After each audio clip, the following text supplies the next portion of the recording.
ព្រោះតែមិនមែនជាអ្នកចំការតែពេលមកដល់ចំការគេដែលមានផ្លែឈើជាច្រើនជុំវិញផ្ទះឬក៏នៅក្នុងចំការអញ្ចឹងនិយាយថាពីសបាយអមែនតើថ្ងៃនេះបានធ្វើដំណើរទៅកាន់ស្រុកសំឡូតតែមិនមែនសំឡូតចាស់ទេគឺសំឡូតថ្មីគឺខ្ញុំទៅភូមិកណ្ដាលសុងអ្នកទាំងអស់គ្នាទេសភាពស្រស់ស្រាយនៅក្បែរជើងភ្នំហើយនៅខាងភូមិសុងនេះក៏សម្បូរទុរេនដែរអ្នកទាំងអស់គ្នានៅតាមផ្ទះមួយគឺសុទ្ធតែដើមទុរេនហើយដាក់លក់នៅមុខផ្ទះលហោហែតែម្ដងរដូវកាលទុរេនងាកទៅណាក៏ឃើញទុរេនដែរគឺសម្បូរមែនទែនតែខ្វះតែលុយទិញនឹងឯងអ្នកទាំងអស់គ្នាអញ្ចឹងបើថាយើងមានលុយអីមកទិញដល់ចំការឲ្យមកលេងផងសប្បាយណាចំការដែលខ្ញុំបានមកទស្សនាចរនេះគឺជាចំការរបស់អ៊ំប្រុសម្នាក់ដែលបានស្គាល់គាត់ហើយ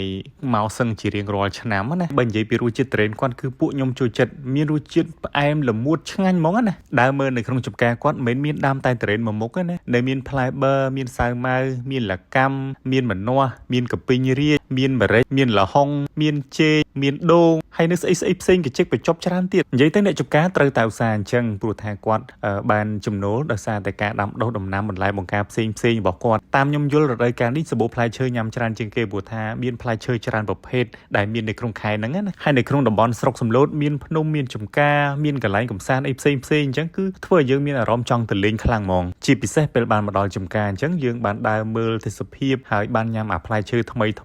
ទៅបេះពីដើមណាគឺកាន់តែល្អហើយអ្នកនៅនឹងផ្ទាល់គាត់ញ៉ាំឡើងធុញឯតែពួកយើងដែលយូរមកម្ដងអញ្ចឹងខ្វះកណាហើយអញ្ចឹងមុនត្រឡប់ទៅផ្ទះគឺទិញសាវម៉ាវទិញទុរេនទិញផ្លែបឺរអីអញ្ចឹងទៅវីដេអូរបស់ខ្ញុំគឺមានតែប៉ុណ្្នឹងទេអ្នកនរគ្នាអរគុណសម្រាប់ការទស្សនាបាយបាយ